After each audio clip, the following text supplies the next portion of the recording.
আসসালামু আলাইকুম সবাইকে। আজকে নিয়ে চলে এলাম সাদামাটা রান্নায় আমার প্রিয় লইট্টা শুটকির ভর্তা।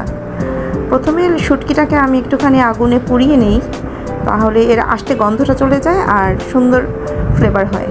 তারপর এটাকে ধুয়ে আমি সিদ্ধ করে নিই, হালকা, খুব বেশি সিদ্ধ করি না, অল্প একটুখানি সিদ্ধ করে তারপর আবার তেলের মধ্যে টেলে নেব।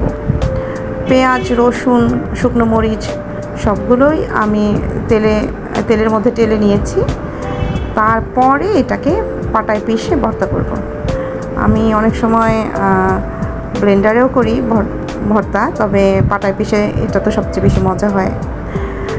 আর ঝাল ঝাল করে লইট্টা শুটকির ভর্তা, মানে কি বলবো আর, এখন ভয়েস ওভার দিতে গিয়েও মুখে পানি চলে আসছে।